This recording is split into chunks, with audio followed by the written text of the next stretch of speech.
hello लोगोफोर आंनि अफि blog चेनेलाव दिनैहाय मोनसे अमा फार्मनि ब्लग लाबोनो नागिरदों बियो जाहैबाय रनिकाटा मा एरिया गोग्लैयोमोनलाय थाइखा जरानिनो ओमफ्राय बावहाय बे अमा फार्मनि बिगोमा बिथांजों आं दान्दिसे सावरायनि हयतोबा तिनिआलि ओनसोलनि मानसिफ्रा एसेब्लाबो मिथिगोन लोगोसे अमाखौ नायलांदो नैबे मासेया जाहैबाय आर्नल माने नाम दोनदों आरोखि बिखौ अमानिखौ बियो बुन्दा फिसा बारायग्रा बियो आर्नल ओमफ्राय नै बिसोरो बिमा गोजासो ना बिमा जागोन ओमफ्राय नोंसोर बेखौ फानखायाखै दा फानखायाखै ना मोनफ्रोमबो खथायाव मासे मानै बेबायदि दंजोबो नैबे मासेया बिमा ओमफ्राय बेहा मा गाब जाबाय देग्लायसो होखादों ना मा फाथालसो होखांबाय ना आच्छा जायखिजाया बेयाव अमाया बियो बे जिथु अमा बे अमा बिमा ना बियो खनसे फिसा होखांबाय ओमफ्राय दा खनसे होबावगोन ओमफ्राय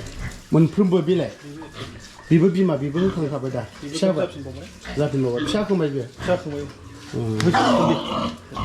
ओरैनोथ' नोंसोर फानाखै होनदां ना फानथ'वाखै ओमफ्राय मोनफ्रोमबो खथायाव अमाया मानै माथाम माब्रै बेफोरबायदि दंजोबो ओमफ्राय नैबेनि अमाया ओरैहाय हाबनानै दंहैयो जिहेतु आदारनि जानो थाखाय ओरै हाबना थाफैदों नै बावहाय हाबना थाफैदों मासे मानै ओमफ्राय ओरैबो दङ फिसाफ्रा गासै मोनबेसे रुम दङ बावहाय ओरै 32 35 टा रुम दङ टटेल आरोखि ओमफ्राय मा खय बोसोरसो जाखो नोंसोर बेखौ खामानि मावनाय ओरैनो जोङो 1 बोसोरानो जाबाय 1 बोसोर जाबाय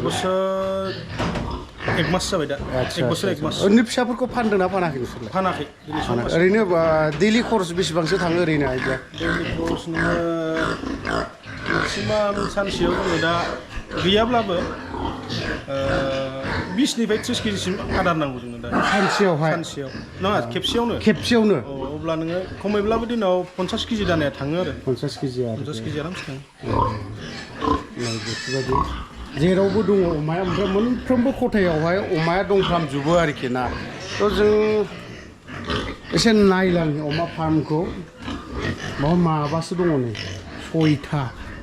दङ माथो अमाया ओमफ्राय दाना दुना नै बेजोंथ'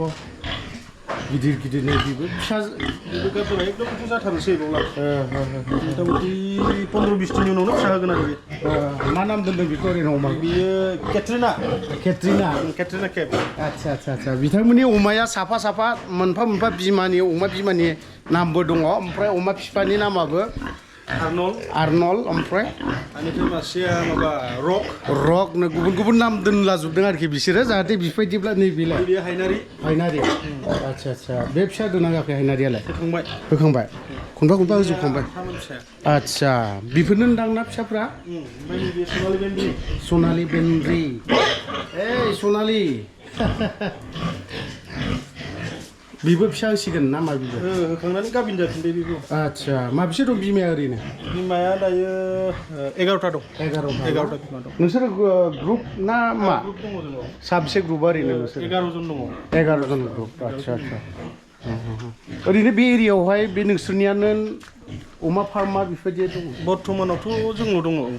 नोंसोरल' ना जोंल' दङ आच्छा ओमफ्राय गभर्नमेन्टनिफ्राय दानि बा जिहेतु सरकार बे सरकारनिफ्राय ओरैनो माबाफोर मददफोर अनसुंथाइ ओरैनो बिदि जिथु अमा फार्मनि जिथु जोंनि राकेश ब्रह्म बिथाङा बेफोरबायदियावहाय फैगाय बा गुबुन बेफोरबायदियावहाय माबा मदद होदों बा नोंसोरनि ग्रुपनिफ्राय माबाफोर मदद लाफेरदों ना लाफेराखै एक्सुवेलि जोङो दासिमबो सरकारनिफ्राय जेबो मदद लानाय जायाखै जानाखि जोङो लुबोदों मावबोदों फिबोदों दिनैसिमाव मथा-मथि जोङो कालेक्सनजों सोलिनानै दं आरो गेजेरनि जाखिनि ग्रुप ग्रुपआवनो कालेक्सन खालामनानै सोलिलायग्रानै दङ जोङो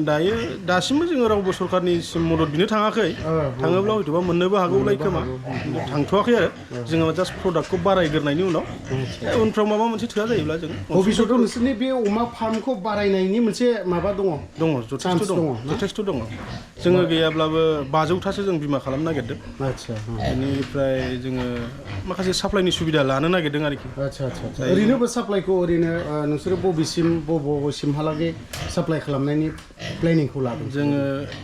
फार्स्ट अफ अल जोङो भुटानखौ लादोंमोन आदसा दा ओरैनो एसे एनै रायलायनाय सोलिनानै दङ खिन्थु दासिमबो फिक्स जायाखै ओमफ्राय सेकेन्डआव जोङो ओरै डिमापुर लादों जागोनखौ जों आसा लादों निसय जागोन नाजानाय थायोब्ला जागोन